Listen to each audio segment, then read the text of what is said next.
వదిలేస్తే మరొక అవకాశం మీకు దొరకదేమో. నేడు మీరు ఆయన మాట వినేడలా మీ హృదయములను కఠినపరచుకోవద్దు. కఠినపరచుకునే ఇశ్రాయేలీయులు దారిలోనే రాలిపోయారు. దేవుని తలంపులు నెరవేర్చుకోకుండా జీవితాలు వృధా అయిపోయినాయి. దయచేసి ఇంత ప్రయాసతో ఇంతగా మీరు దేవుని సన్నిధికి వచ్చిన ప్రతి ఒక్కరూ అభిషేకించబడి వెళ్ళాలని, ఆశీర్వదించబడి వెళ్ళాలని, పరలోకపు శక్తితో నింపబడిన వారికి వెళ్ళాలని, ప్రతి కొరత తీర్చబడాలని దేవుడు ఆశిస్తూ ఉన్నాడు. అయ్యా నా బాధిది, అయ్యా నా కొరతది, అయ్యా నా సమస్యది, అయ్యా నా అవసరతది అడగండి. దేవుడికి కావాలంటే నోరు తెరిచి ప్రభుత్వం చెప్పండి.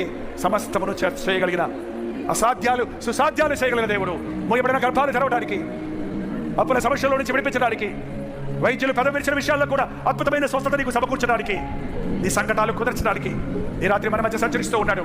యేసయ్యా నన్ను ముట్టయ్యా, నన్ను ముట్టేసయ్యా. నోరు తెరిచి ప్రార్థన చేయండి. ప్రతి ఒక్కరు నోరు తెరిచి ప్రార్థన చేయండి. ప్రార్థన చేస్తున్న వారందరిని బట్టి దేవుడు స్తుతిస్తున్నాను. కొంతమంది ఇంకా నోరు తెరవలేదు, నీకోసమే ప్రార్థన కొనసాగిస్తున్నాం. సమయం గతిస్తుంది, ఉన్న అవకాశాలు ఉపయోగించుకోండి.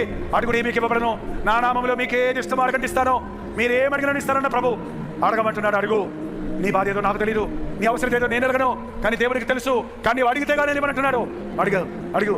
అయ్యా నా అవసరత తీర్చయ్యా, నాకు కావాల్సింది అయ్యా, నా పట్ల నీకున్న ప్రణాళికలు నెరవేర్చయ్యా, నన్ను ఒక మంచి సేవకుడిగా చేయయ్యా, ఒక మంచి విశ్వాసగా చేయయ్యా, ఒక ప్రార్థనాపరుడిగా చేయయ్యా. నీ సేవలో ప్రత్యక్షంగా పరోక్షంగా నీ సువార్తను ప్రకటించడానికి నీవు ఎలా వాడుకోవాలనుకుంటున్నావో నన్ను వాడుకోయ్యా, నన్ను వాడుకోయ్యా. నీకు అప్పగించుకుంటున్నాను.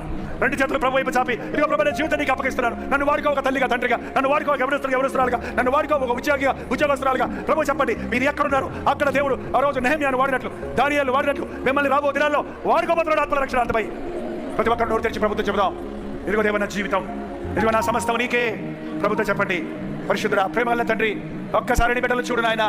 చేతులు చాపి, అయ్యా నన్ను చేర్చుకో, అయ్యా నన్ను వాడుకో, అయ్యా నన్ను నింపు, అయ్యా నన్ను బలపరచు, అయ్యా నాకు సహాయం చేయమని ఎవరెవరి గుండెల్లో నుంచి ఏ మూలుగులు వినబడుతున్నావో ఆ ప్రార్థనలు వినే దేవా, ఆకాశం నుండి నీ ఆజ్ఞని మా మీద దింపయ్యా, నీ ఆత్మను మా మీద కుమ్మరించయ్యా.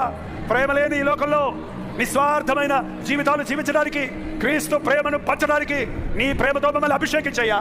మా మాటలు, మా క్రియలు, మా పనులు, మా జీవితము క్రీస్తు ప్రేమను వెల్లడి పరిచయగా ఉన్నట్లు పరిశుద్ధాత్మను మా మీద కుమ్మరించము నాయన. నీవు అభిషేకించకుండా, నీవు ఏర్పరచుకున్న, నీ సేవకులకు నియమించుకున్న వారు ఉంటే ముఖ్యంగా అట్టి వారి మీద నీ అభిషేకమును నూరంతలుగా కుమ్మరించము నాయన, స్థిరపరచము నాయన, బలపరచము నాయన. ఈ సెషన్ ముగిసిన నీ ఆత్మకార్యాలు కొనసాగడానికి సహాయం చేయమని యేసు క్రీస్తు నామములో అడుగుచున్నాను తండ్రి. మన తండ్రి అయిన దేవుని యొక్క ప్రేమయు, కుమారుడైన క్రీస్తు యొక్క కృపయు, ఆదరణకర్త అయిన పరిశుద్ధాత్మ యొక్క సహవాసము కూడి వచ్చిన మనందరికీ, ముఖ్యంగా ప్రభువుకు చేతులు చాపి ఇదిగో నా జీవితం అని సమర్పించుకున్న మీకును, ఇప్పుడును సదాకాలమును లైవ్లో వీక్షిస్తున్న వారికి తోడై ఉండును గాక. ఆమేన్, ఆమేన్, ఆమేన్.